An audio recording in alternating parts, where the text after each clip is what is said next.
Good evening all of you. सभी बच्चों को गुड इवनिंग। आप सभी का स्वागत है हमारे डे 3 के सेशन में। और इस सेशन में हम कुछ नए कॉन्सेप्ट को डिस्कस करने वाले हैं। और ये जो बच्चे डेमो देखना चाह रहे थे, मैं कोशिश कर रहा हूँ कि उनको एक बात अच्छे से समझ में आ जाए कि जो एक पढ़ने का मेथड है वो क्या होना चाहिए और कैसे आप एक नए सब्जेक्ट को बहुत अच्छे से डील कर सकते हैं, कैसे उसको बहुत अच्छे से आप समझ सकते हैं। एक होगा कि आपको सीधा बताया जाएगा कि आप ये रट्टा मार लीजिए, आपको ये बोला जाएगा कि आपको क्वेश्चन रटने हैं। लाइब्रेरी साइंस एक ऐसा सब्जेक्ट है जहां पर सिर्फ क्वेश्चन रट्टा मारना आपको। तो इस तरह की जो बातें बोली जा रही है वो मेरे अकॉर्डिंग इस वजह से बोली जा रही है क्योंकि एक्चुअल बात शायद कोई समझ नहीं पा रहा हो, इस वजह से वो ये बात बोल रहा है। या जब आप पुस्तक मार्केट से बाई कर रहे हैं तो उसमें चीजें सीधी सीधी दी हुई है और आप सीधी सीधी दी हुई चीजों को रट्टा मार रहे हैं। कारण इसका क्या होगा? कारण इसका ये होगा कि अगर एनालिटिकल पेपर आएगा तो ऐसे सारे बच्चे जिन्होंने रट्टे मारने की प्रवृत्ति को अपना रखा है उनके लिए बहुत बड़ा लॉस क्रिएट होगा। जैसा कि जब यूजीसी नेट के पेपर बच्चे देने के लिए जाते हैं तो एक बच्चा जो शायद 3rd ग्रेड 2nd ग्रेड में ऑलरेडी शायद लाइब्रेरियन बना हुआ है, वो बच्चा जब यूजीसी नेट का पेपर देने जाता है, ठीक है, तो वहां सबसे बड़ी दिक्कत क्या आती है? सब्जेक्ट में स्कोर नहीं होता। ठीक है, इवन जनरल पेपर में तो होना नहीं होना एक अलग मुद्दा है, सब्जेक्ट में भी स्कोर नहीं होता। कारण क्या है? कारण है सबसे बड़ा कि हमने कुछ लिमिटेड चीजें रट्टा मार के वो एग्जाम क्रैक कर लिया। ठीक है, और वो भी तब हुआ जब हमारे पुराने पैटर्न के क्वेश्चन आ गए। अगर उसी पेपर में आपकी अप्रोच बदल दी जाती, उसी पेपर में अगर एग्जामिनेशन आपसे कुछ नया पूछता, अप्रोच बदल के पूछता, तो शायद वहां पर भी हमें दिक्कतें आती। ठीक है, मेरा ऐसा मानना है कि जब आप चीजें पढ़ रहे हैं तो आपका इंटरेस्ट तभी क्रिएट होगा जब आपको चीजें समझ में आएगी। तो रटने की प्रवृत्ति को छोड़कर समझने की प्रवृत्ति को अपने अंदर डालिए, रटने का काम अपने आप हो जाएगा। जब चीजें समझ में आएगी तो ऑटोमेटिकली जो आपकी रटने की प्रवृत्ति है वो रटना नहीं लगेगा, आपको लगेगा कि मैं समझ के चीजें याद कर रहा हूं।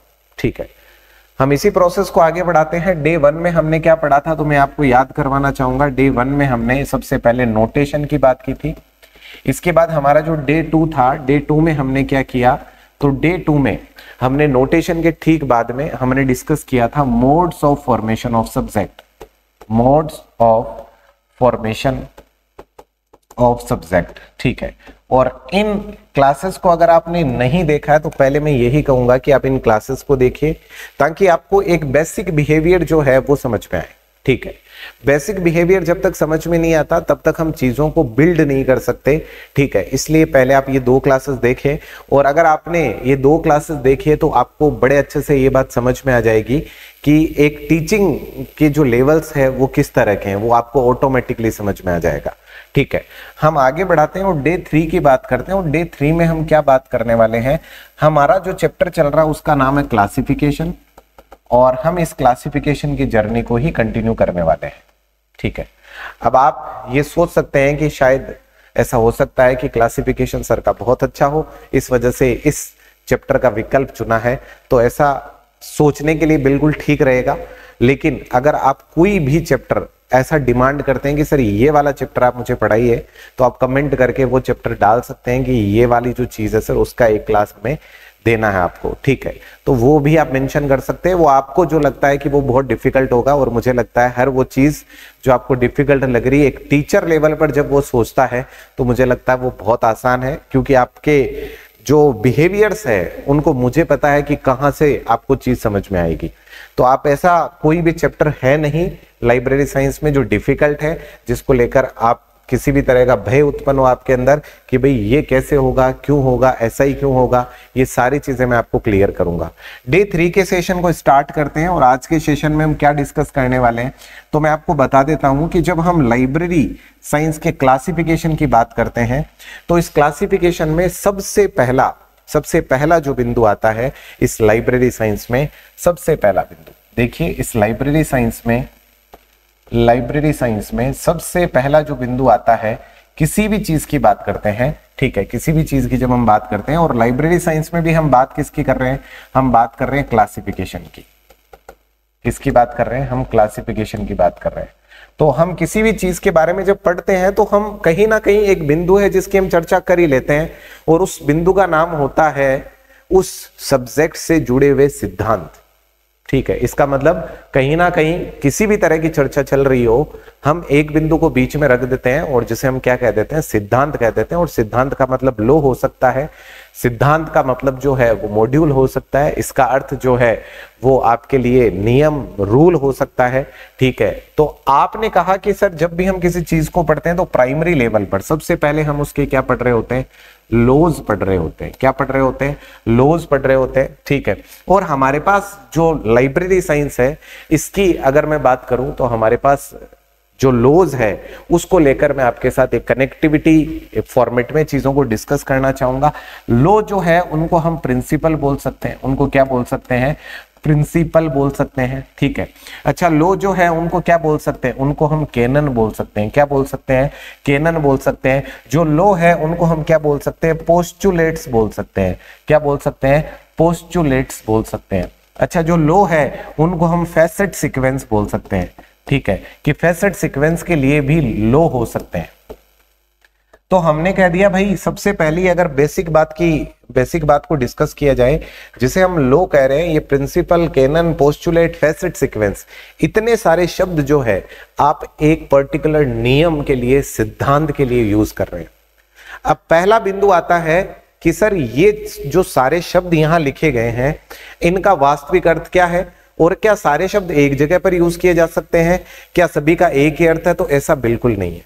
ठीक है, सबसे पहले तो आप ये क्लियर कर लीजिए कि एक तरफ जो वर्ड लिख रहा हूं मैं, वो लिख रहा हूं नॉर्मेटिव प्रिंसिपल, नॉर्मेटिव प्रिंसिपल, और एक तरफ मैं शब्द लिख देता हूं लेवल। एक तरफ मैंने शब्द क्या लिख दिया, लेवल। हर लेवल पर नॉर्मेटिव प्रिंसिपल का नाम बदलता है। अगर आप किसी चीज का जनरल क्लासिफिकेशन कर रहे हैं, जनरल क्लासिफिकेशन अगर आप कर रहे हैं, ठीक है, तो आप इसे क्या कहेंगे, इसे आप कहेंगे बेसिक लॉज। नॉर्मेटिव का मतलब क्या होता है, ये भी समझ लीजिए। नॉर्मेटिव का मतलब क्या होता है, नॉर्मेटिव प्रिंसिपल, नॉर्मेटिव का मतलब है आदर्श, और प्रिंसिपल का मतलब है सिद्धांत। हम कैसे सिद्धांतों की बात कर रहे हैं, तो हम आदर्श सिद्धांतों की बात कर रहे हैं। ये जो नॉर्मेटिव प्रिंसिपल है, इसमें एक लेवल है जिसका नाम है जनरल क्लासिफिकेशन, और ये जो लेवल है जनरल क्लासिफिकेशन, इसका जो नॉर्मेटिव प्रिंसिपल में नाम जो होगा उसे हम कहेंगे बेसिक लॉज। उसे हम क्या कहेंगे, उसे हम कहेंगे बेसिक लॉज। अगर आप किसी चीज का जनरल क्लासिफिकेशन, अगर आप सामान्य वर्गीकरण किसी चीज का कर रहे हैं, जस्ट लाइक मैं आपको कहता हूं कि भाई सीधी सीधी बात सुनिए, आप एक बहुत बेसिक सी बात सुनिए कि मैं कहता हूं राम, मोहन, सोहन और सीता, इनका वर्गीकरण करिए। तो आपने कहा सर इसमें एक तरफ बॉय हो जाएंगे, एक तरफ गर्ल हो जाएगा। जो चार एलिमेंट अभी मैंने आपको बताए, इनका वर्गीकरण आपने तीन का ग्रुप करके एक वर्गीकरण कर दिया। ये किस तरह का वर्गीकरण है, ये है जनरल क्लासिफिकेशन। अगर आप लाइब्रेरी क्लासिफिकेशन करते हैं, और ये जो बेसिक लॉज है ये भी मैं पढ़ाऊंगा आपको, जो बेसिक लॉज है वो भी मैं पढ़ाऊंगा। कारण क्या है, यहां से भी प्रश्न आता है। बेसिक लॉज कितने हैं, तो बेसिक लॉज है 6। अब आपके दिमाग में चल रहा है हमने तो सर ऐसे सुना था कि लाइब्रेरी में जो लॉ होते हैं वो 5 होते हैं, वो कौन से, अभी समझ में आएगा। दूसरा जो वर्ड है हमारा, इसे हम कहते हैं लाइब्रेरी क्लासिफिकेशन, लाइब्रेरी क्लासिफिकेशन। तो लाइब्रेरी क्लासिफिकेशन का मतलब, अब वर्गीकरण किसका है, पुस्तकालय का। अब जनरल क्लासिफिकेशन नहीं है, अब लाइब्रेरी का क्लासिफिकेशन है। तो यहां पर ये नाम बदलकर, बेसिक है ना, बेसिक नहीं होगा, अब होगा फंडामेंटल लॉ, फंडामेंटल लॉज। तो फंडामेंटल लॉज कितने हैं, तो फंडामेंटल लॉज 5 है, जो आपको याद आ रहे हैं ना, पुस्तकें उपयोग के लिए हैं, है ना, बुक्स आर फॉर यूज। ये जो 5 नियम है, ये तो कौन से नियम है, ये तो फंडामेंटल लॉज है 5। उससे पहले भी 6 नियम है, किसके, बेसिक लॉज। जो सामान्य नियम है वो कितने, 6। और फंडामेंटल लॉज जो डेडिकेटली किसके लिए काम करता है, लाइब्रेरी क्लासिफिकेशन के लिए, वो कितने हैं, वो है आपके पास 5। ठीक है, इसके बाद में अगर आप बात किसकी कर रहे हैं, आप बात कर रहे हैं क्लासिफिकेशन की। आप किसकी बात कर रहे हैं, अगर डेडिकेटली एक टर्म है जिसकी बात कर रहे हैं वो क्या है, क्लासिफिकेशन। अगर आप डेडिकेटली बात किसकी कर रहे हैं, अगर आप डेडिकेटली बात कर रहे हैं क्लासिफिकेशन की। अब जैसे मैंने ऊपर क्लासिफिकेशन लिखा है, यहां पर जैसे मैं इसको थोड़ा ठीक करूं ताकि आपको ये बातें थोड़ी सी क्लियर हो, तो मैं यहां लिख सकता हूं लाइब्रेरी साइंस। यहां पर इसको मैं और ज्यादा बेहतर तरीके से समझाऊं तो मैं क्या लिख सकता हूं, लाइब्रेरी साइंस, ताकि क्लासिफिकेशन जो है ना वो मैच नहीं करे। यहां पर लाइब्रेरी साइंस के जो लॉज है उनको क्या कहते हैं, फंडामेंटल लॉज, और क्लासिफिकेशन के जो नियम है उनको हम कहते हैं कैनन। उनको हम क्या कहते हैं, कैनन। जो क्लासिफिकेशन के नियम है उनको नाम क्या दे दिया आपने, उनको नाम दे दिया आपने कैनन। अब फिर से इस बात को समझिए, मैंने क्या कहा, मैंने कहा अगर जनरल क्लासिफिकेशन की बात हो तब बेसिक लॉज। अच्छा, मैं कह रहा हूं लाइब्रेरी साइंस की बात हो तो फंडामेंटल लॉज, और अगर क्लासिफिकेशन की बात हो तो क्लासिफिकेशन में क्या आते हैं, क्लासिफिकेशन में आते हैं कैनन्स। ठीक है। अच्छा, इसके बाद उससे पहले मैं एक बात मेंशन करना चाहूंगा, क्लासिफिकेशन में होते हैं कैनन, और हमारे पास टोटल कैनन जो है वो है 43। टोटल कैनन कितने हैं, 43। और इस बात को आगे बढ़ाएंगे, पहले एक बार ये बात पूरी कर लेते हैं। इसके बाद जो अगला लेवल हम बनाते हैं क्लासिफिकेशन के बाद, जो हमारा अगला लेवल बनता है उसे हम कहते हैं helping sequence in array. Helping sequence in array. और एरे क्या होता है, मैंने पीछे की क्लास में बहुत डिटेल से आपको बताया है। एरे का मतलब क्या, मैं फिर से एक बार इस चीज को मेंशन करूंगा। देखो, दो वर्ड है, एक वर्ड है एरे और एक वर्ड है चेन। ठीक है। जो एरे है वो क्या है, ये है आपका डिवीजन क्लास, ये है आपका डिवीजन। तो ये क्या है, चेन, ये है आपका सब डिवीजन। Sub division. ठीक है। डिवीजन का मतलब होता है विभाजन। किसी एक विशेषता के आधार पर अगर किसी वर्ग का विभाजन किया जा रहा है, किसी एक विशेषता के आधार पर किसी मुख्य विषय का विभाजन किया जा रहा है किसी एक विशेषता के आधार पर, तो उसे एरे कहते हैं। और मैंने आपको बताया था कि वर्टिकल खेल एरे का चलता है, चेन का खेल कैसा चलता है, हॉरिजॉन्टल। पीछे की क्लास में बहुत डिटेल से मैंने बताया है, अगर आपने नहीं देखी है तो आप देख लीजिए। सब डिवीजन का मतलब क्या है, डिवीजन और सब लग गया, इसका मतलब उप विभाजन। उप विभाजन। ठीक है। अच्छा, इसके अलावा देखिए बहुत बार एरे के लिए डिवीजन वर्ड भी नहीं आता, तो क्या मिलेगा, फिर मिलेगा कोऑर्डिनेट। फिर क्या मिलेगा, कोऑर्डिनेट वर्ड मिलेगा। तो इधर क्या मिलेगा सर, इधर मिलेगा सब ऑर्डिनेट। इधर मिलने वाला है आपको सब ऑर्डिनेट, यानी कि अधीनस्थ वर्ग। कोई भी चीज अधीनस्थ तब होगी जब मुख्य क्लास के आप विभाजन करें और उस विभाजन के भी फिर से विभाजन करें, तब जाके एक जो चेन है वो क्रिएट होती है। चेन क्या होती है, एरे क्या होता है, दोनों को मैंने बहुत डिटेल से पीछे की क्लास में बताया है। वापस मुद्दे पर आते हैं, हम क्या कह रहे हैं, हेल्पिंग सीक्वेंस इन एरे। अगर मान लीजिए एरे में हेल्पिंग सीक्वेंस की अगर हम बात करें तो इसे हम क्या कहेंगे, इस तरह के जो नॉर्मेटिव प्रिंसिपल होते हैं, इस तरह के जो आदर्श सिद्धांत होते हैं, उन्हें हम प्रिंसिपल कहते हैं। उन्हें हम डायरेक्टली बोल देते हैं प्रिंसिपल, और जिस तरह का प्रिंसिपल होगा उस तरह से हम उसको मेंशन कर देंगे। इसके बाद एक चीज जो क्लासीफाइंग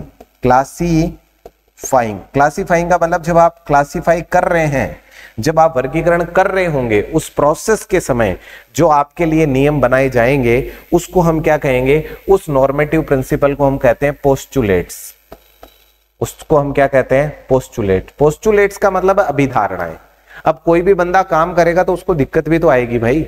अब दिक्कत आएगी तो हर बंदा अपनी तरफ से बात रखेगा। अब इन अवधारणाओं के थ्रू क्या किया जाएगा, उन प्रॉब्लम्स को सॉल्व किया जाएगा। तो पोस्टुलेट्स हो गया एक वर्ड तो, और दूसरा वर्ड क्या हो सकता है, पोस्टुलेट हो सकता है, या दूसरा वर्ड हम कह सकते हैं प्रिंसिपल फॉर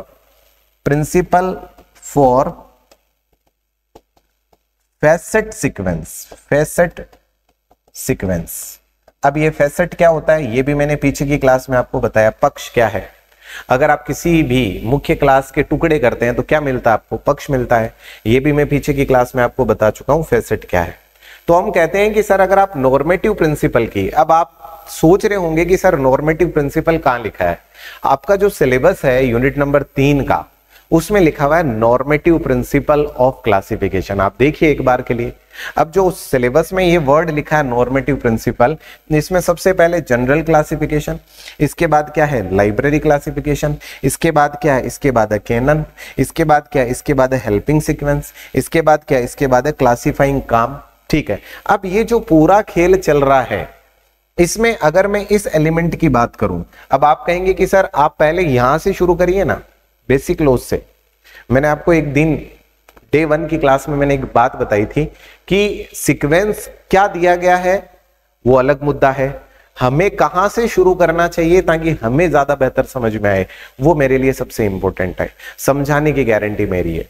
यहां पर एक शब्द आया है कैनन, कैनन का मतलब है नियम, कैनन का मतलब है रूल। ठीक है, अब टोटल कैनन कितने, 43। रंगनाथन जी जो है, हम जब बात करते हैं लाइब्रेरी थ्योरी की, हम किसकी बात करते हैं, लाइब्रेरी थ्योरी की। हम जब बात करते हैं लाइब्रेरी थ्योरी की, तो दो तरह की लाइब्रेरी की थ्योरी निकल कर आती है हमारे पास, और वो दो तरह की थ्योरी कौन सी है, तो एक आती है डिस्क्रिप्टिव थ्योरी, ठीक है, और दूसरी जो थ्योरी आती है उसे हम कहते हैं डायनेमिक थ्योरी। उसे हम क्या कहते हैं, उसे हम कहते हैं डायनेमिक थ्योरी। तो एक है डिस्क्रिप्टिव थ्योरी और दूसरी क्या है, दूसरी है डायनेमिक थ्योरी। ये डिस्क्रिप्टिव थ्योरी है, इसको मैं आगे डिटेल से डिस्कस करूंगा, इसमें कोई बड़ा खेल नहीं है, इसमें सिर्फ अपने को राइटर के नेम्स और उन्होंने कौन सा वर्क किया है, कौन सी पुस्तक लिखी है, कैसे प्रिंसिपल दिए हैं। लेकिन जब मैं ये वाला पार्ट डिस्कस कर लूंगा ना, तो इस पार्ट में बहुत मजा आने वाला है। कारण क्या है, यहां पर जो लेखक रंगनाथन के अलावा है उन्होंने काम किया है। अब अगर आपको ये कैनन समझ में आ जाएंगे तो ये वाली बात बहुत बढ़िया समझ में आएगी। अब हमने कहा कि डायनेमिक का मतलब है गतिमान का थ्योरी, सिद्धांत, वर्गीकरण का एक सिद्धांत जो है वो है डायनेमिक। अब आपने कहा इस डायनेमिक में क्या है सर, डायनेमिक में सर है प्लेन। ठीक है, ये प्लेन का मतलब क्या है, प्लेन का मतलब है सर स्तर। प्लेन का अर्थ क्या है, इसका अर्थ है स्तर। डायनेमिक थ्योरी का मतलब क्या है, पहले ये समझिए आप। डायनेमिक का मतलब ऐसी थ्योरी जिससे नए सब्जेक्ट को इमर्ज किया जाएगा, नए सब्जेक्ट बनाए जाएंगे, नए विषय का निर्माण किया जाएगा। अब आप कहेंगे सर नए विषय का निर्माण हमने पीछे की क्लासेस में पढ़ा है, जो हमने फॉर्मेशन ऑफ सब्जेक्ट पढ़ा था उसमें क्या कर रहे थे हम, नए विषय का निर्माण ही तो कर रहे थे। नए विषय का निर्माण कैसे करते हैं वो तरीके तो आपको पता है। अब तरीके, जब आप विषय निर्माण कर रहे हैं तब कौन सी बातें ध्यान में रखनी है, कौन से प्रिंसिपल्स ध्यान में रखने हैं, कौन से नियम ध्यान में रखने हैं, वो पढ़ेंगे हम प्लेन के अंदर। और प्लेन कितने तरह के हैं, तो हमारे पास डायनेमिक लेवल पर जो रंगनाथन जी ने प्लेन बताए वो 3 प्लेन बताए हैं। कितने प्लेन बताए हैं, 3 प्लेन बताए हैं, 1, 2 और 3। ठीक है, अब ये जो पहला प्लेन है इसका नाम क्या है, इसका नाम है आइडिया प्लेन।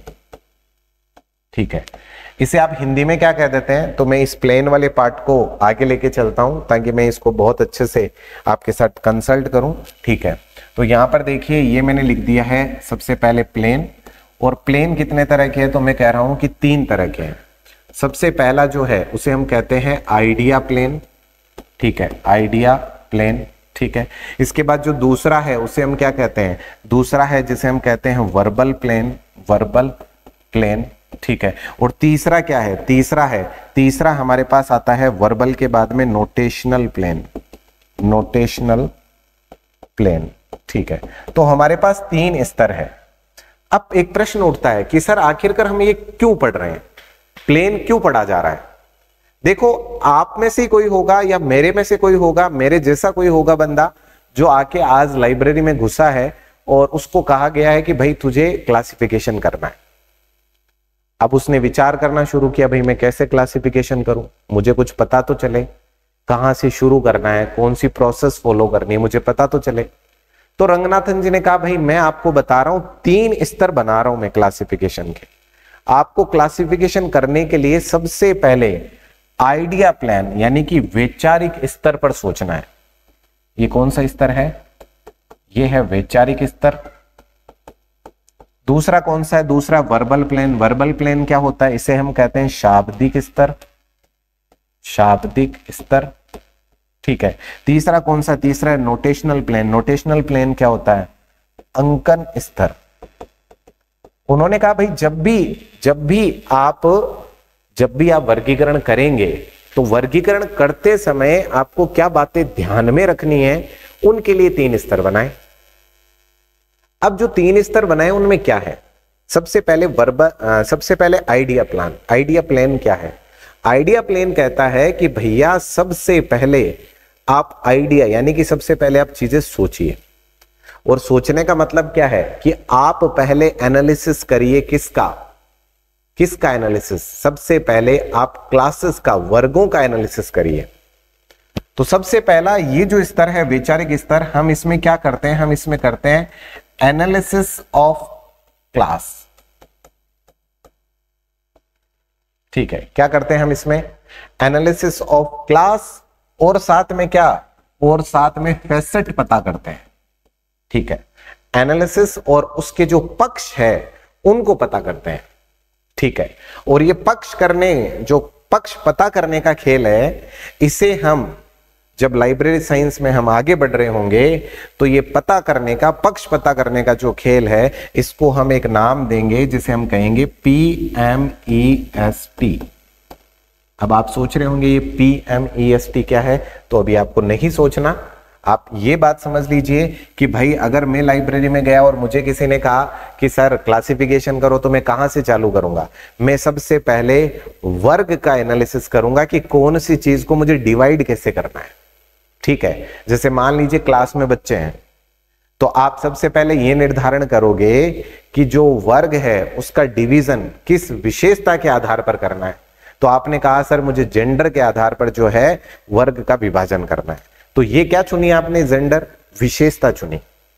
तो आपने सबसे पहले वर्ग का निर्माण करना है, और वर्ग के 2 निर्माण अब आपने कर दिए। एक कैटेगरी बन गई बॉय और एक कैटेगरी बन गई गर्ल। ठीक है, दूसरा क्या है? आपने जो वर्ग है उसका निर्माण कर लिया, आपने फैसेट पक्ष का निर्माण कर लिया। अब जब पक्ष का निर्माण हो चुका है, वर्ग का निर्माण हो चुका है, अब आप उसका करेंगे नामकरण।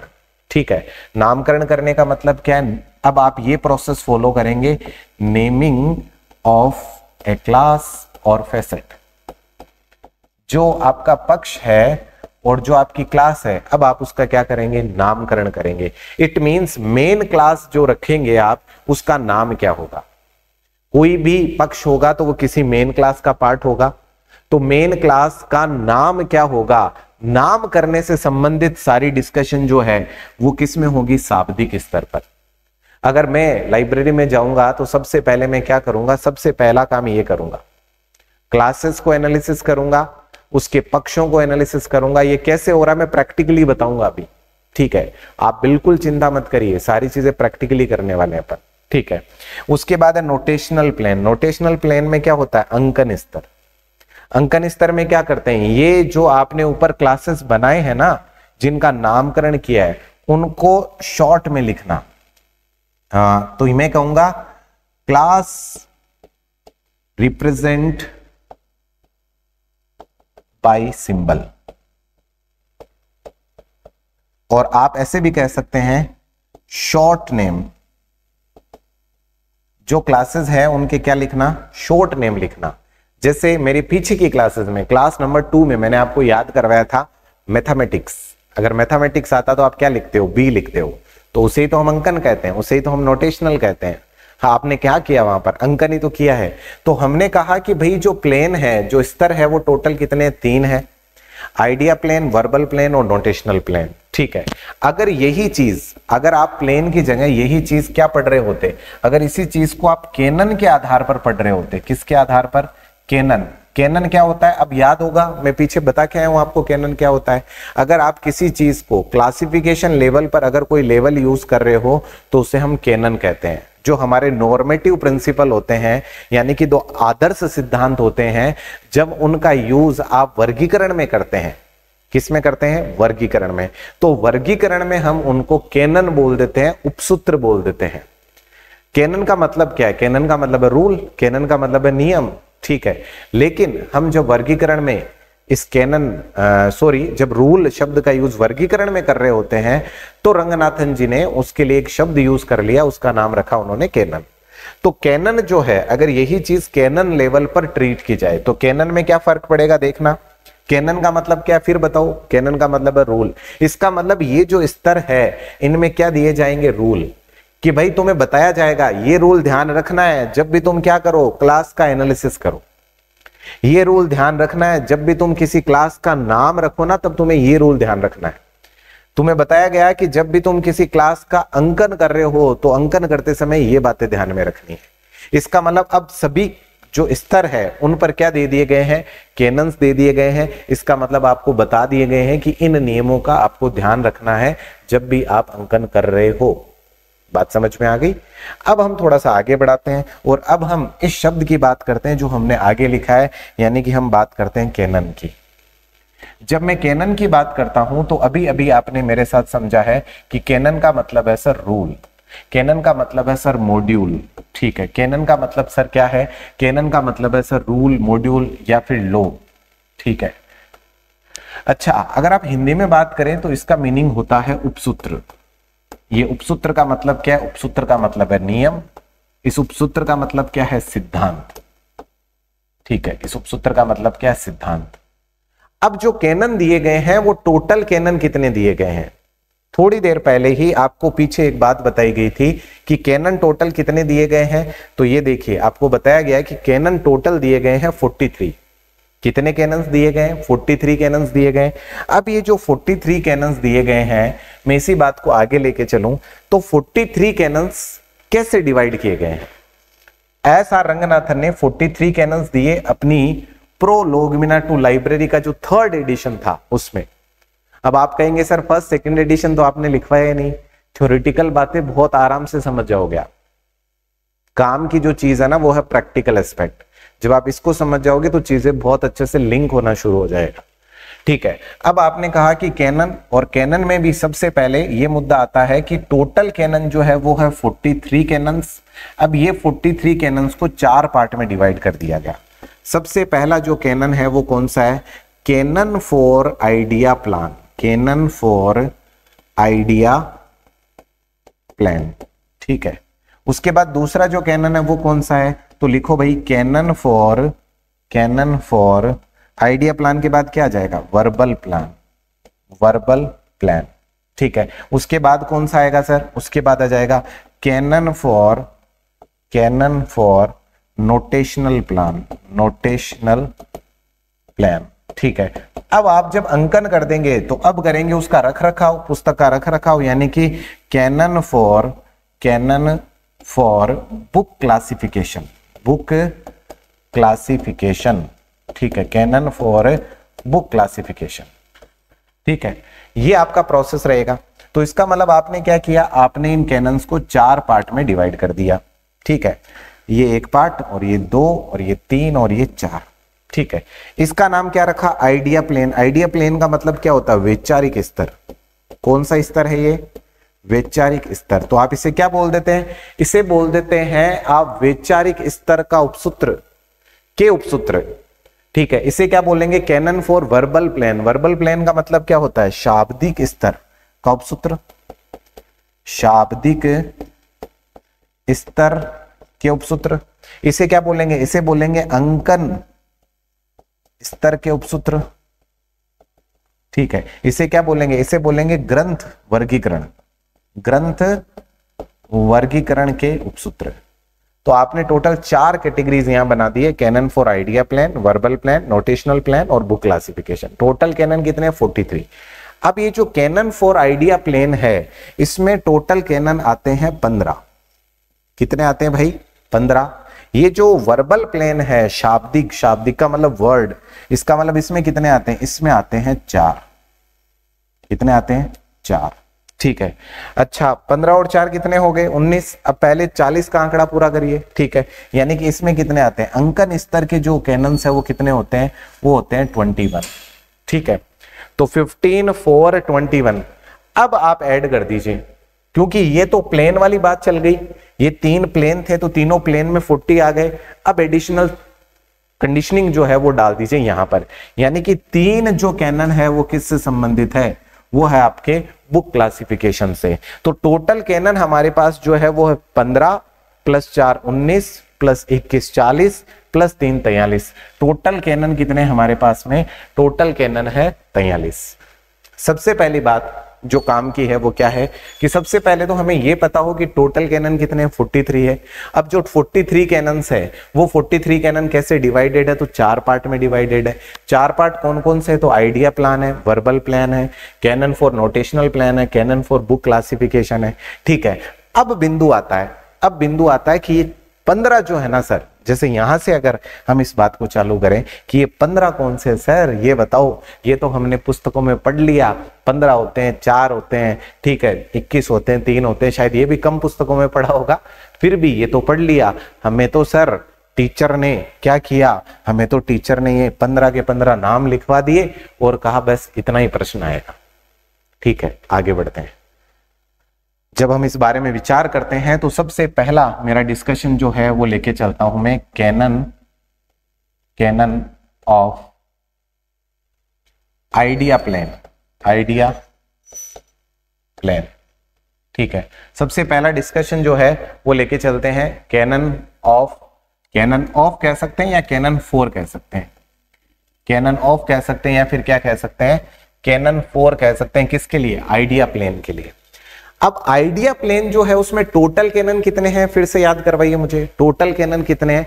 टोटल कैनन जो है आइडिया प्लेन में, टोटल कैनन का नंबर है 15। ठीक है, टोटल कैनन का नंबर कितना है? 15। अब ये जो 15 है, ये 15 5 पार्ट में डिवाइडेड है। ठीक है, ये जो 15 है ये 5 पार्ट में डिवाइडेड है, और इसका जो पहला पार्ट है उसे हम कहते हैं कैनन ऑफ कैरेक्टरिस्टिक्स। इसका जो पहला पार्ट है ये कितने पार्ट में डिवाइडेड है?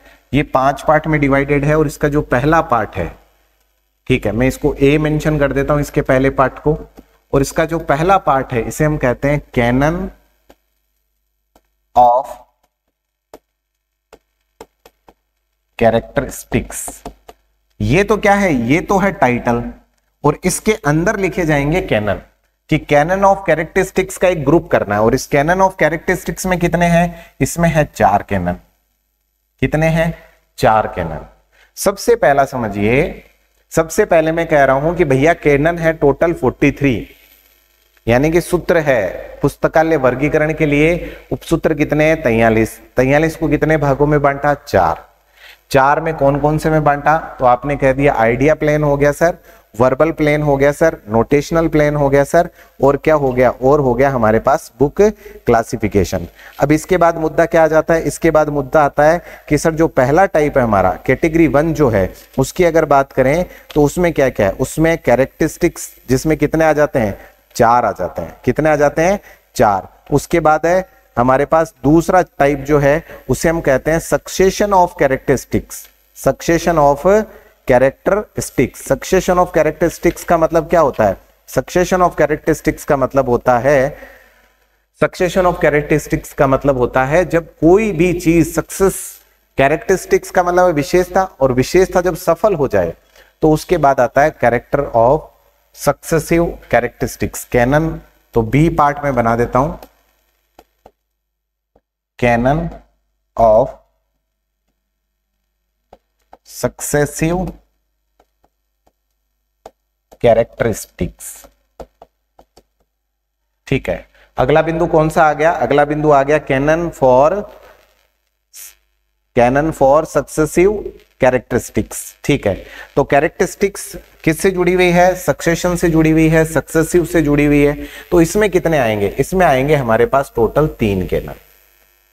कितने कैनन आ जाएंगे? 3 कैनन। अब आप सोच रहे होंगे सर ये क्या है? मैं कह रहा हूं 1% विचार करने की आवश्यकता नहीं है, मैं बहुत डिटेल से एक एक कैनन को टच करूंगा। अभी कैनन शुरू नहीं हुआ है, अभी हम सिर्फ उसके टाइप्स पढ़ रहे हैं। कैनन की बात आगे शुरू होगी। अभी जो मैंने 4 लिखा ना, अभी इन 4 में क्या क्या है वो कैनन हमें पढ़ने, तब हमें पता चलेगा कि वो इस ग्रुप में कैसे आ रहे हैं। अभी मैं किसके नाम लिख रहा हूं? अभी मैं ग्रुप के नाम लिख रहा हूं।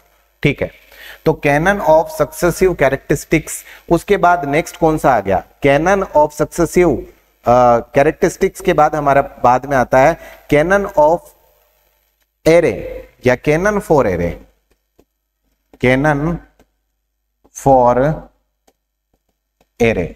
अब एरे क्या होता है ये भी आपको पता है। कैनन फॉर एरे में कितने आएंगे, कैनन फॉर एरे में आएंगे हमारे पास फिर से 3। कितने आएंगे भाई, फिर से 3 आएंगे। ठीक है, इसके बाद में नेक्स्ट क्या आता है, कैनन फॉर एरे तो आ चुका है। अब एरे के बाद क्या बचा, अब एरे के बाद हमारे पास बचता है canon for chain, canon for chain, canon for chain. ठीक है, तो कैनन फॉर चेन है, इसमें कितने हैं, कैनन फॉर चेन में हमारे पास जो नंबर है वो है हमारे पास 2 कैनन का। कितने कैनन का भाई, 2 कैनन का। ठीक है, इसके बाद हमारे पास आ जाता है ई canon for, canon for, canon for फिलेट्री सीक्वेंस, फिलेट्री सीक्वेंस। ठीक है, जो फिलेट्री सीक्वेंस है इसमें कितने कैनन है हमारे पास, इसमें भी हमारे पास है 2। ठीक है, अब आप कहेंगे सर 4 और 3 7, 7 और 3 10 और 2 + 2 4, ये तो सर 14 ही हुए, आपने तो 15 बताए हैं। जो कंसिस्टेंसी की बात होगी इसमें एक कैनन आएगा, कैनन ऑफ कंसिस्टेंसी। ठीक है, उसकी बात एक से ज्यादा बार हो जाती है, इसलिए हम दोनों जगह काउंट नहीं करके एक ही जगह उसको मेंशन करते हैं। अब आता है हमारे पास सबसे पहला बिंदु जो है वो है canon of characteristics. Canon of characteristics में कितने हैं, कैनन ऑफ कैरेक्टरिस्टिक्स में टोटल कैनन है हमारे पास 4। अब ये 4 कौन कौन से हैं, अगर इनकी बात मैं करूं, ये 4 कैनन कौन कौन से हैं सर, ये 4 कैनन कैरेक्टरिस्टिक्स में कौन कौन से हैं। और कैनन ऑफ कैरेक्टरिस्टिक्स का मतलब क्या हुआ सर, पहले ये तो बता दीजिए भाई, कैरेक्टरिस्टिक्स का मतलब क्या होता है, विशेषता। इसका अर्थ क्या होता है, विशेषता। अगर आप किसी वर्ग का निर्धारण कर रहे हैं, अगर आप किसी वर्ग का निर्धारण कर रहे हैं तो कौन सी विशेषता से जुड़ी हुई बातें आपको ध्यान में रखनी है, that is called canon for characteristics. जब भी आप किसी वर्ग का निर्धारण कर रहे हो, क्योंकि मैंने क्या बताया था, आइडिया प्लान में आप क्या करते हैं, एनालिसिस ऑफ क्लास और फैसेट्स। जो पक्ष होते हैं, जो वर्ग होते हैं, उनके एनालिसिस किए जाते हैं आइडिया प्लान में। तो मैंने कहा कि आइडिया प्लान में क्या किया जाता है, फैसेट्स का एनालिसिस। और मैं सबसे पहला जो टाइप लिख रहा हूं वो क्या है, वो है canon of characteristics. Canon of characteristics में क्या करते हैं, मैं कहता हूं जब आप वर्गीकरण कर रहे हैं तो उसमें विशेषता का चुनाव कैसे करना है, इनसे जुड़े हुए जो नियम है उनको हम कह रहे हैं कैनन ऑफ कैरेक्टरिस्टिक्स। तो कैनन ऑफ कैरेक्टरिस्टिक्स में क्या आ गया, कैनन ऑफ कैरेक्टरिस्टिक्स में हमने जो बात की है उसमें क्या चीजें शामिल हो गई, इसमें शामिल हो गया कि जब भी हम कोई भी जो कैनन है उसका जब क्लासिफिकेशन कर रहे होंगे, सॉरी किसी क्लास का वर्गीकरण कर रहे होंगे, तो हमें कौन सी बातें ध्यान में रखनी है, इनसे संबंधित जो नियम है वो आते हैं कैनन ऑफ कैरेक्टरिस्टिक्स में। अब इसमें क्या क्या आता है, कैरेक्टरिस्टिक्स की अगर बात करें तो क्या क्या आता है, तो सबसे पहले आता है डिफरेंशिएशन, डिफरेंशिएशन, डिफरेंशिएशन। ठीक है, सबसे पहले आता है हमारे पास कैनन ऑफ डिफरेंशिएशन। इसमें जो पहला टाइप आता है वो आता है कैनन ऑफ डिफरेंशिएशन। दूसरा जो टाइप आता है हमारे पास वो आता है canon of relevance, canon of relevance, relevance. ठीक है, अभी चर्चा शुरू नहीं हुई है, मैं फिर कह रहा हूं अभी चर्चा शुरू नहीं हुई, चर्चा तो अभी शुरू होगी। ठीक है, अभी तो सिर्फ मैं नाम लिख रहा हूं। ये 15 के नाम, ये जो 3 3 2 2 2 ये ऐसे लिखे हुए ना, ऐसे 15 के नाम लिखने अपने को। लेकिन अभी की जो क्लास है उसमें मैं सिर्फ आपके साथ ये डिस्कस कर पाऊंगा, क्योंकि मुझे चाहिए भैया टाइम। चीजों को प्रॉपरली समझने के लिए मुझे क्या चाहिए, टाइम चाहिए। तो आज की क्लास में तो ये डिस्कस होगा, बट ये क्लास लेने के बाद आपको रियलिटी समझ में आएगी कि हम क्या पढ़ रहे हैं, कितना बुक्स में लिखा है, हम कितना एडिशनल पढ़ रहे हैं और हमें क्यों ये बातें जाननी जरूरी है। जब आप ये क्वेश्चन लगाने के लिए जाएंगे तो ऑटोमेटिकली आपको फील हो जाएगा कि हमने कितना प्रॉपर एनालिसिस पढ़ा है। तो सबसे पहले डिफरेंशिएशन, उसके बाद आ गया हमारे पास रेलिवेंस, उसके बाद आता है असर्टेनिबिलिटी, असर्टेनिबिलिटी, असर्टेनिबिलिटी, असर्टेनिबिलिटी, असर्टेनिबिलिटी आ गया। अगला जो बिंदु है वो क्या आ गया, असर्टेनिबिलिटी, कि जब भी वर्गीकरण करो उसमें असर्टेनिबिलिटी होनी चाहिए। अब जैसे यहां पर एक जो बिंदु लास्ट में हमारा बस जाता है असर्टेनिबिलिटी के बाद, उसके बाद हमारा लास्ट बिंदु आता है परफॉर्मेंस या परमानेंस। ठीक है, जो चौथा बिंदु आता है वो आता है परमानेंस। ठीक है, परमानेंस। ठीक है, तो टोटल हमारे पास है डिफरेंशिएशन, रेलिवेंस, असर्टेनिबिलिटी और परमानेंस। अब थोड़ा सा इस बात को समझना, अब मुद्दा बदल गया, अब मुद्दा आ गया मेन। भैया किससे संबंधित कैनन पढ़ रहे हैं अपन कैनन ऑफ कैरेक्टरिस्टिक्स पढ़ रहे हैं। ये देखो एग्जाम में सबसे पहला प्रश्न आता है, एग्जाम में सबसे पहला आता है कैनन ऑफ कैरेक्टरिस्टिक्स में कुल कितने कैनन है, तो 4 कैनन है। पहला कौन सा है, पहला कौन सा है इन 4 में, पहला कौन सा है, पहला है डिफरेंशिएशन, डिफरेंशिएशन, ठीक है। दूसरा कौन सा भाई, डिफरेंशिएशन के बाद कौन सा है, डिफरेंशिएशन के बाद है रेलिवेंस, कौन सा है भाई, रेलिवेंस, ठीक है। तीसरा कौन सा है सर, तीसरा है असर्टेनेबिलिटी, असर्टेनेबिलिटी, ठीक है। और चौथा कौन सा है सर, चौथा है हमारे पास, चौथा जो आता है असर्टेनेबिलिटी के बाद में हमारे पास जो चौथा आता है कैनन, ठीक है, ये लीजिए, जो चौथा कैनन हमारे पास आता है असर्टेनेबिलिटी के बाद वो क्या है, परमानेंस, ठीक है, वो क्या आ जाता है, परमानेंस, ठीक है। अभी तक जितना आपने पढ़ा है, अगर आप मेरी इस लाइन को ध्यान से सुनेंगे जो मैं भी बोल रहा हूं, आपको जनरली जब आप पढ़ते हैं किसी पुस्तक में तो ये नाम दिए जाते हैं, फिर इनकी हिंदी अर्थ लिख दी जाएगी, ठीक है। और कैसे लिख दी जाएगी वो भी मैं थोड़ा सा बता रहा हूं कि डिफरेंशिएशन में आपको बता दिया जाएगा कि उपसूत्र, किसका उपसूत्र, पृथक्करण का, किसका उपसूत्र भाई, पृथक्करण का उपसूत्र, इसको क्या बता दिया जाएगा, रेलिवेंस, संबंधित, आपको ऐसे बता दिया जाएगा जो क्या हो, संबंधित हो, ठीक है। और असर्टेनेबिलिटी में आपको बता दिया जो कि जिसमें क्या हो, निर्धारियता हो, निर्धारियता हो, ठीक है, निर्धारियता हो। और उसके बाद क्या बता दिया जाएगा कि परमानेंस हो, जिसमें परमानेंस का मतलब जिसमें क्या हो, स्थायित्वता हो, स्थायित्वता हो, ठीक है।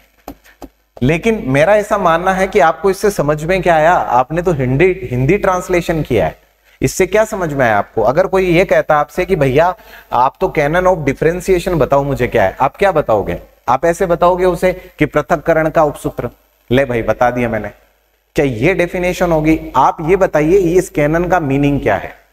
भाई पहली बात तो ये समझ में आनी चाहिए कि कैनन किसके लिए, कैनन है क्लासिफिकेशन के लिए।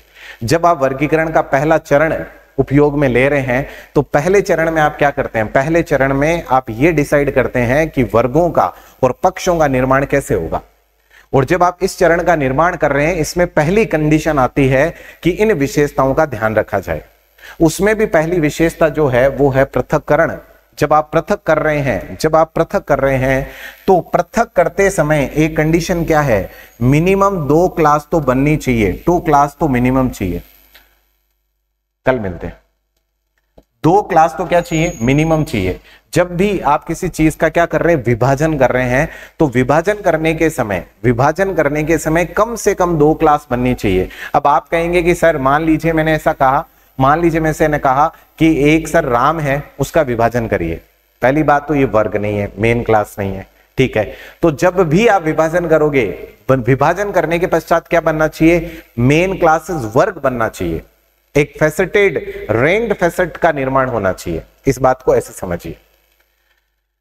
मैं एक एग्जांपल देता हूं आपको, अच्छे से सुनना, ध्यान से सुनना और विचार करके फिर रिप्लाई करना। मैं कह रहा हूं कि एक क्लास है, क्लास में आपने वर्गीकरण किया और वर्गीकरण किस विशेषता के आधार पर किया, ध्यान से सुनना, बहुत ही ज्यादा ध्यान से सुनना। मैं कहता हूं आप वर्गीकरण कर रहे हो क्लास का, विशेषता बता रहा हूं मैं आपको, मैं कह रहा हूं आप क्लास का वर्गीकरण कर रहे हो, क्लास का वर्गीकरण कर रहे हो किस विशेषता के आधार पर, मैं कह रहा हूं जेंडर के आधार पर क्लास का वर्गीकरण करिए। तो अब 2 वर्ग बने, कितने वर्ग बने, 2 वर्ग बने, एक बॉय और एक गर्ल। अब ये जो 2 वर्ग बने हैं किसके आधार पर बने, विशेषता के आधार पर बने।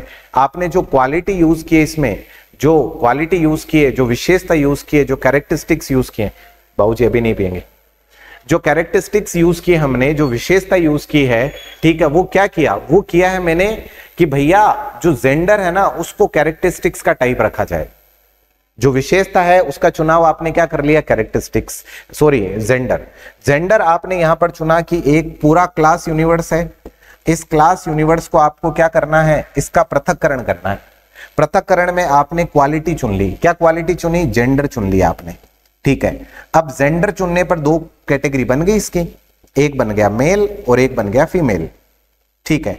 अब एक बार ये सोचिए, अगर मैं विशेषता कुछ ऐसी चुनता, जैसे कि मैं कहता भैया जेंडर की जगह आप तो है ना फेस, क्या चुनिए, फेस चुनिए, जेंडर नहीं चुन के आप तो क्या चुनिए, फेस चुनिए। आप मुझे बताइए क्या किसी भी व्यक्ति का फेस दूसरे व्यक्ति से मिलता है क्या? या क्लास में जितने बच्चे हैं उनमें से 50-50 हो सकता है या 30-40 का रेशियो हो सकता है जिनके फेस आपस में मिलते हो? आपने कहा कि सर जो विशेषता आप चुन रहे हो ना, जिस विशेषता के आधार पर आप वर्गीकरण कर रहे हो ना, उसमें तो इंडिविजुअलिटी आ रही है सर। उसमें तो क्या आ गया? इंडिविजुअलिटी आ गई। इंडिविजुअलिटी आ गई मतलब वर्ग कहां बना? किसी ऐसी विशेषता का निर्माण करिए, किसी ऐसी विशेषता को चुनिए जो डिफरेंशिएट क्रिएट कर पाए, पृथक्करण कर पाए और पृथक्करण के पश्चात वर्ग बन पाए। किसी ऐसी विशेषता का चयन ना करे, किसी ऐसी विशेषता को सिलेक्ट ना करे जिससे वर्ग ही नहीं बन सकता। बात समझ में आया? सबसे पहला है डिफरेंशिएशन, कैनन फॉर डिफरेंशिएशन, पृथक्करण का सिद्धांत। पृथक्करण का उपसूत्र क्या कहता है? पृथक्करण का उपसूत्र कहता है कि वर्गीकरण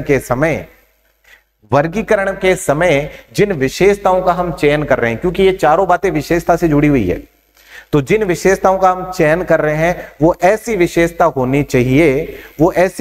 होनी चाहिए जिससे क्या हो? वर्गों का निर्माण हो। जब उस विशेषता को अप्लाई करो ना आप कहीं पर, तो उससे क्या हो? वर्गों का निर्माण हो। ऐसी कोई विशेषता ना चुने। जैसे अगर मैं इस क्लास यूनिवर्स में विशेषता अगर ये चुनता कि फेस कट, ठीक है, तो इस कंडीशन में क्या होता? कोई वर्ग नहीं बनता।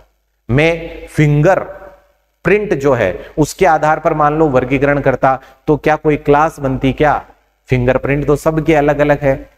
इसका मतलब पृथक्करण का सिद्धांत क्या कहता है? यह कहता है कि अगर आपको क्लासिफिकेशन करना है, तो आपको जब भी विशेषता का चुनाव करना है तो ऐसी विशेषता होनी चाहिए जिससे मिनिमम 2 क्लास बने, या फिर क्या बने? रैंक्ड फैसेट बने, या फिर क्या बने? रैंक्ड फैसेट बने। रैंक्ड फैसेट क्या होते हैं? जब आप कॉन्टिन्यूअसली किसी चीज की, फैसेट का मतलब ही क्या होता है? पक्ष। और रैंक का मतलब जिसके कॉन्टिन्यूअसली, जैसे आपने साइंस के टुकड़े किए तो साइंस में से क्या निकला? बायोलॉजी निकला, केमिस्ट्री निकला, फिजिक्स निकला, मैथमेटिक्स निकला, ठीक है। ऐसे आपने जो टुकड़े किए हैं, ये जो टुकड़े आपने किए उनको हम बोलते हैं रैंक्ड फैसेट, ठीक है। एक ही रैंक में अगर पक्षों की बात आप कर रहे हो तो बेटा उसे रैंक फैसेट कहा जाता है। मैं कह रहा हूं मिनिमम जब भी आप किसी वर्गीकरण की बात करते हैं तो उसमें विशेषता ऐसी हो जिसको अप्लाई करने पर कम से कम 2 क्लास बने, ठीक है, या फिर क्या बने? रैंक्ड फैसेट बने। ऐसा नहीं हो कि आप उसे अप्लाई करो, कोई क्लास ही नहीं बन रही हो, कोई रैंक फैसेट बन ही नहीं रहा हो। तो ऐसे अगर आप करोगे तो ये क्रॉस क्लासिफिकेशन कहलाएगा। वायोलेशन ऑफ, किसका वायोलेशन हो रहा है? Violation of canon for differentiation कहलाएगा। वायलेशन का मतलब क्या है? आप निरादर कर रहे हो किस नियम का? पृथक्करण के सिद्धांत का निरादर कर रहे हो आप। अगर आपने ये नहीं किया तो आई थॉट आपको पहला नियम समझ में आ गया होगा। कैनन फॉर डिफरेंशिएशन क्या कहता है? सर मैं बहुत अच्छे से कह सकता हूं, जिस तरह से चीजें आप पढ़ रहे हैं, I'm 101% श्योर आप पूरा यूट्यूब छान के आराम से देख लीजिए, अगर आपको इस तरीके से चीजें मिल जाए तो, ठीक है। दूसरा क्या है? दूसरा है रेलिवेंस, क्योंकि बहुत सारी रातें बिताइए सर एक एक कंपोनेंट को आइडेंटिफाई करने के लिए, बहुत सारा टाइम निकाला इन चीजों के लिए, एक कैनन के ऊपर आधा दिन दिया, तब जाके ये क्लियरिटी आई है सर, ठीक है। तो जो रेलिवेंस है वो क्या कहता है? रेलिवेंस ये नहीं है कि भैया जो कैनन में क्लासेस होती है वो एक दूसरे से संबंधित होनी चाहिए। अरे भाई ऐसा बिल्कुल भी नहीं है। रेलिवेंस का मतलब है जब आप वर्गीकरण कर रहे हैं, वर्गीकरण की विशेषता हमेशा रेलिवेंट होनी चाहिए। कैसे? जैसे मान लीजिए हम एक एग्जांपल लेते हैं, और एग्जांपल किसका है? हमें वर्गीकरण करना है स्पोर्ट्समैन का। हमें किसका वर्गीकरण करना है? हमें वर्गीकरण करना है स्पोर्ट्समैन का। अब मैं आपको 2 क्वालिटीज बता रहा हूं। मैं कहता हूं एक तो ये विशेषता है कि आप उसका वर्गीकरण कर लीजिए किसके आधार पर? उसके कलर के आधार पर, ठीक है। किसके आधार पर? उसके कलर के आधार पर, या उसकी साइज के आधार पर। किसके आधार पर? उसके साइज के आधार पर, ठीक है। एक मैं कह रहा हूं आप उसका वर्गीकरण करिए किसके आधार पर? उसकी जो फिजिकल स्ट्रेंथ है, उसकी क्या फिजिकल स्ट्रेंथ जो है उसके आधार पर, ठीक है। अच्छा, या फिर उसकी फिटनेस के आधार पर, या फिर उसकी फिटनेस के आधार पर। आप मुझे खुद कॉमन सेंस लगा के बताओ इनमें से कौन सी क्वालिटी रेलिवेंट है और कौन सी इररेलिवेंट है। अब आप कहेंगे कि सर अगर मुझे स्पोर्ट्समैन चाहिए तो मुझे उसका कलर क्यों देखना है? ठीक है, मे बी साइज की कंडीशनिंग फिर भी ठीक है, तो मैं यहाँ साइज की जगह एक कंडीशन दूसरी डाल देता हूं। मैंने कहा साइज कलर हो गया, ठीक है, और उस दूसरा जो बिहेवियर है कलर के बाद में मैं कह देता हूं, मान लीजिए रिच और पुअर। ठीक है, रिच और पुअर। ठीक है, मुझे स्पोर्टमैन का सिलेक्शन करना है और मैं वर्गीकरण में क्वालिटी अप्लाई कर रहा हूं कि कलर कैसा उसका, रिच है या पुअर है। ठीक है, तो अब यहां पर जब मैं ये वर्गीकरण के बिहेवियर फॉलो कर रहा हूं तो भाई स्पोर्ट्समैन के लिए उसका कलर मायने नहीं रखता, उसका रिच होना मायने नहीं रखता। उसके लिए जो काम की बात है वो कौन सी है? वो काम की बात है फिजिकल स्ट्रेंथ, उसकी फिटनेस। तो कभी भी जब आप वर्गीकरण में कोई विशेषता अप्लाई कर रहे हैं तो वो विशेषता, वो कैरेक्टरिस्टिक्स, उस विशेषता की जिसकी बात हम कर रहे हैं वो रेलिवेंट कैरेक्टरिस्टिक्स होना चाहिए। जब भी आप वर्गीकरण करें तो वर्गीकरण में जिस विशेषता की आप बात कर रहे हैं वो विशेषता कैसी होनी चाहिए? वो रेलिवेंट विशेषता होनी चाहिए। जैसे एक बार सोचिए आप, हमारे पास क्लास यूनिवर्स है। क्लास यूनिवर्स का मतलब हो गया क्लासरूम में जितने बच्चे बैठे हैं हम उनका वर्गीकरण कर रहे हैं। मैं आपको कह रहा हूं कि भैया एक काम करो, आप इनका वर्गीकरण कर दो इनके ड्रेस कलर के अकॉर्डिंग। अब आप मुझे बताइए क्या ये वर्गीकरण ठीक रहेगा क्या? आप कहेंगे कि सर जेंडर के अकॉर्डिंग कर लीजिए, इनके जो मार्क्स है उनके अकॉर्डिंग कर लीजिए, ठीक है, इनके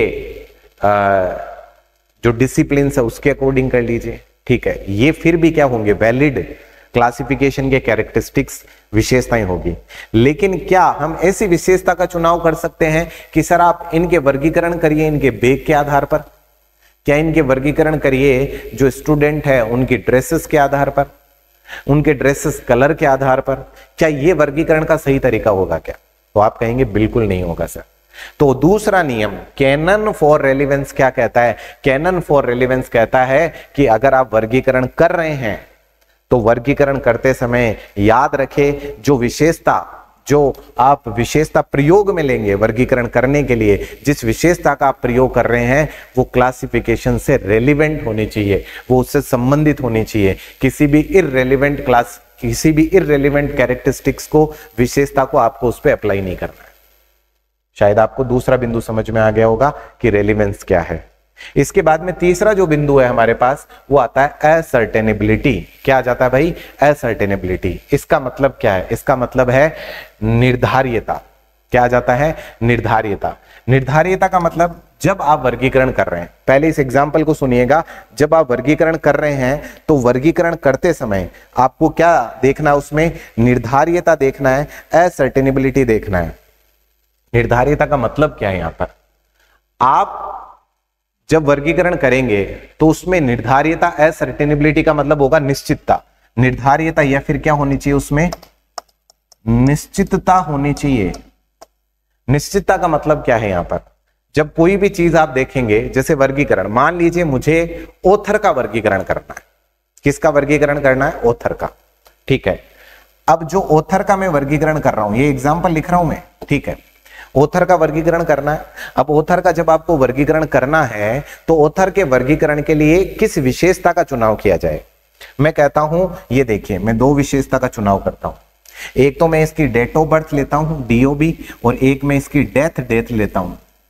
ठीक है, ये दो मैंने ऑप्शन चूज कर लिए, एक तो DOB और एक डेथ। आप मुझे बताइए इनमें से कौन सा ऐसा है जो निश्चित है और कौन सा ऐसा है जो अनिश्चित है? कौन सा है जो असर्टेनेबिलिटी को फॉलो करता है और कौन सा है जो असर्टेनेबिलिटी को फॉलो नहीं करता? तो आप कहेंगे कि सर कोई मान लीजिए लेखक अभी जीवित है, उसका भी हम, जो उसका ऑथर है उसका भी तो वर्गीकरण करेंगे जो जीवित है। ऐसे थोड़ी है कि हम सिर्फ ऐसे ऑथर का वर्गीकरण करेंगे जो जीवित नहीं है, जिनकी डेथ हो गई है, सिर्फ उन्हीं का वर्गीकरण किया जाए। अगर ऑथर का वर्गीकरण किया जा रहा तो उसमें जीवित और मृत दोनों आने चाहिए।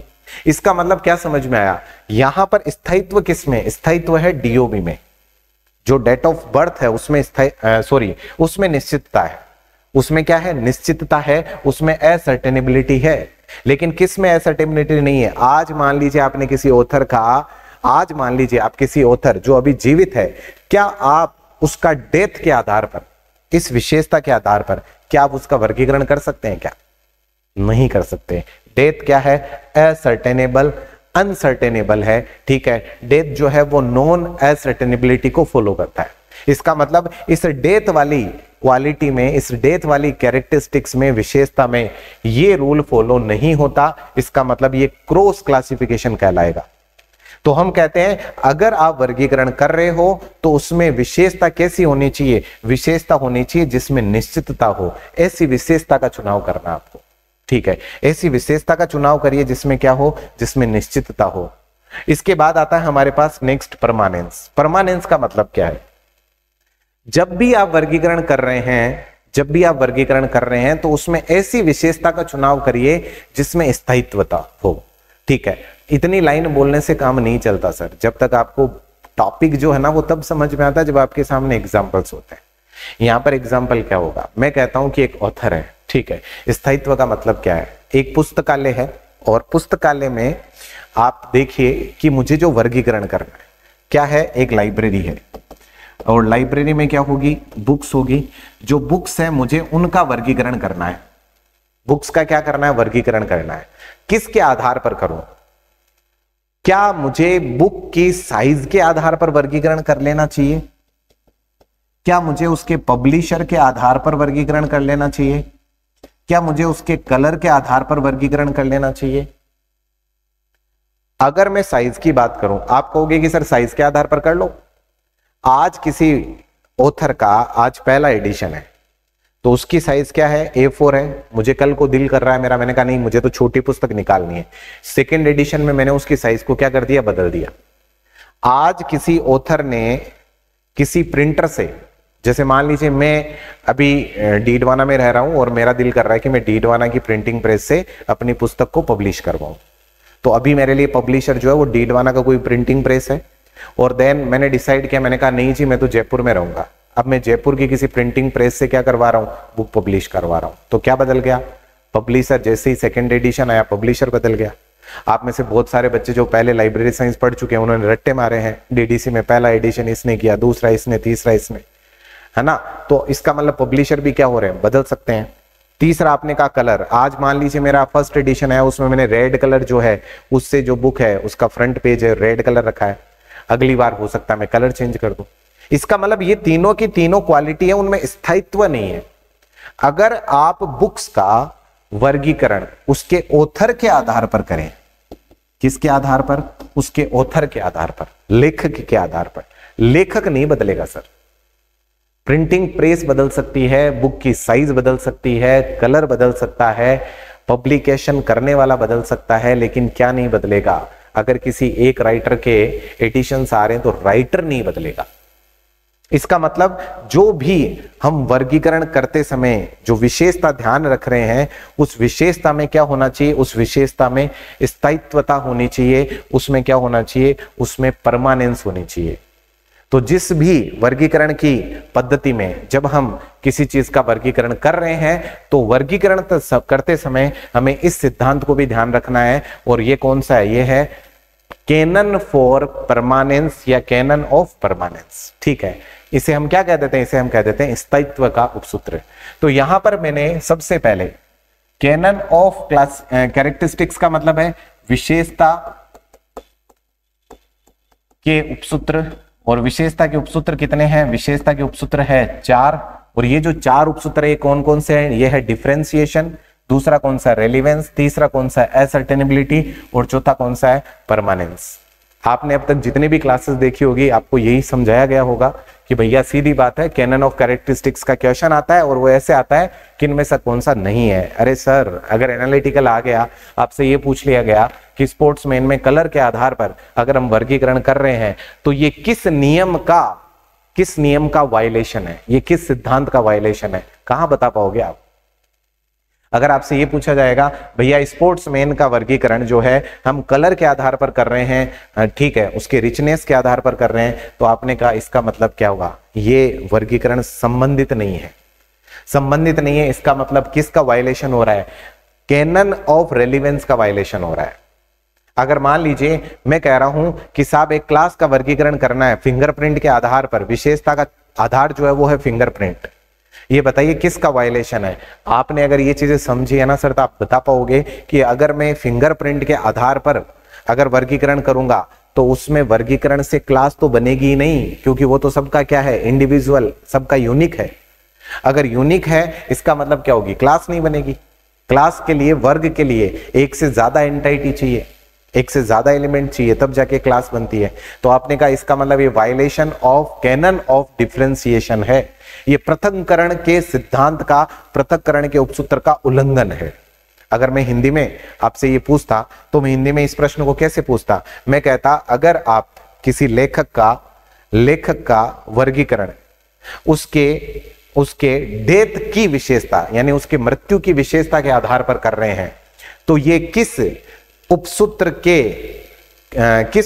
का उल्लंघन है, ये किस वर्गीकरण के किस उपसूत्र का उल्लंघन है। कहां पता चलेगा आपको, अब पता चलेगा सर। आपने कहा कि सर हमें पता है डीओबी और डेथ का मतलब क्या हो गया, इसका मतलब मैं जो वर्गीकरण कर रहा हूं उसमें निश्चितता नहीं है। अगर डेथ के आधार पर वर्गीकरण किया जा रहा है तो उसमें निश्चितता नहीं है। डेथ जो है, अभी जो जीवित लेखक है उसका डेथ कब होगा ये कोई पहले डिसाइड नहीं कर सकता, लेकिन अगर उसने जन्म लिया और वो लेखक बना तो वो चीज क्या है, प्री डिफाइंड है।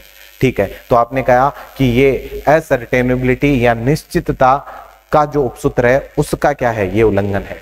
ऐसे ही अगर इसका प्रश्न आता तो ये प्रश्न कैसे पूछा जाता कि अगर किसी पुस्तक का वर्गीकरण, किसी पुस्तकालय में रखी पुस्तकों का वर्गीकरण अगर साइज के आधार पर किया जा रहा है तो ये किस उपसूत्र का उल्लंघन है, तो ये उल्लंघन किसका, ये स्थायित्वता के उपसूत्र का उल्लंघन है।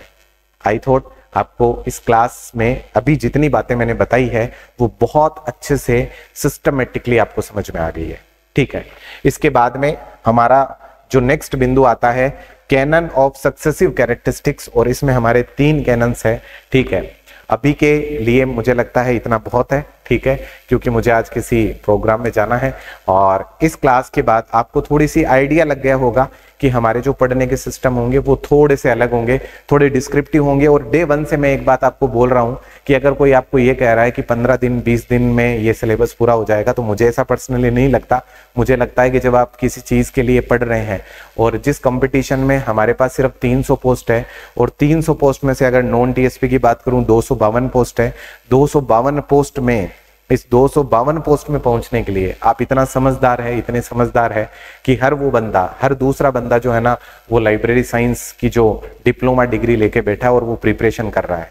अगर आप सोचते हैं कि वो 4 बातें पढ़ लेने से काम चल गया, तो फिर तो बिल्कुल आप उतने से काम चला सकते हैं। और जिस तरह से कंपटीशन का माहौल है, जिस तरह से सिस्टम बना है अभी कंपटीशन का, और जैसा कंपटीशन आपको मार्केट में दिख रहा है, आप खुद अपने आप से पूछ लीजिए, क्या मुझे डीप एनालिसिस करने की जरूरत नहीं है? क्या मुझे ये जरूरत नहीं है कि मैं एक एक बिंदु को बहुत डिटेल से समझूं? क्या मुझे जरूरत नहीं है कि एक एक बिंदु के जब मैं क्वेश्चन आंसर लगा रहा हूं मुझे पता हो कि बाकी 3 ऑप्शन क्या कह रहे हैं?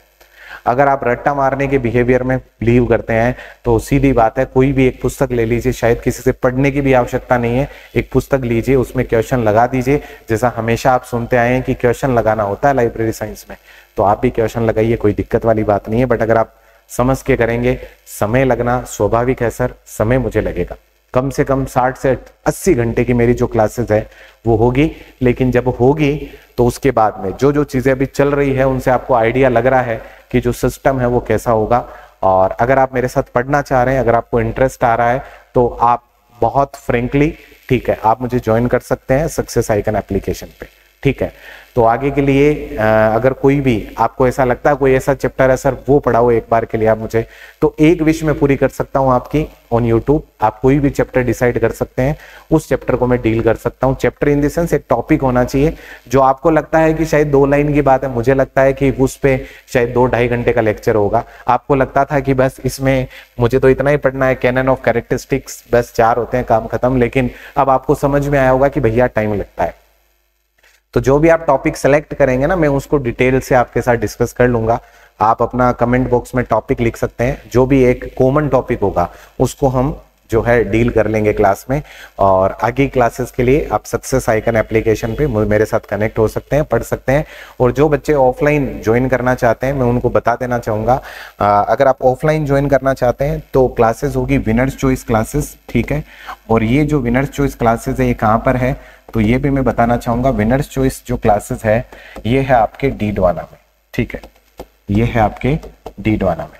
सर अगर मैप देखना हो तो आप मैप पे डायरेक्टली सर्च कर सकते हैं, मैप पे आप डायरेक्टली सर्च कर सकते हैं बीरबल सर, ठीक है। जब आप बीरबल सर सर्च करेंगे तो आपको मैप पे लोकेशन मिल जाएगा, ठीक है। और भी कोई अगर डाउट रहता है तो आप पर्सनली, आपको किसी असिस्टेंट से बात नहीं करना, आप पर्सनली मुझसे बात कर सकते हैं, ठीक है। और डायरेक्टली मुझसे बात कर सकते हैं 7742748581, ठीक है। इस पे डायरेक्टली आप मुझसे कनेक्ट हो सकते हैं। और भी अगर कोई दिक्कत होती है तो आप कमेंट बॉक्स में अपना कमेंट कर सकते हैं। मिलते हैं नेक्स्ट वीडियो में एक नई इंफॉर्मेशन के साथ। आपके जो सेलेक्टिव टॉपिक है जो आप चूज करेंगे उस टॉपिक के साथ मिलेंगे नेक्स्ट सेशन में। तभी तक सभी को गुड बाय और सभी जी जान से मेहनत करिए। एक लंबे अरसे के बाद सेकंड ग्रेड की पहली विज्ञप्ति आपके सामने है और इस विज्ञप्ति में अपनी जी जान लगाइए और उन सब बच्चों को आपको मात देनी है जो पिछले 6 महीने से प्रिपरेशन कर रहे हैं, ठीक है। और ये लाइन बोलने के पीछे का कारण था कि अभी भी आपने अगर शुरू किया है लेकिन आप ऑनेस्टी के साथ मेहनत करेंगे तो आप पछाड़ने की क्षमता आपके अंदर है, ठीक है। और अभी से मैं यही कहना चाहूंगा, एक एनर्जी के साथ, एक सही स्टडी मटेरियल के साथ आप अपनी क्लासेस को शुरू करिए।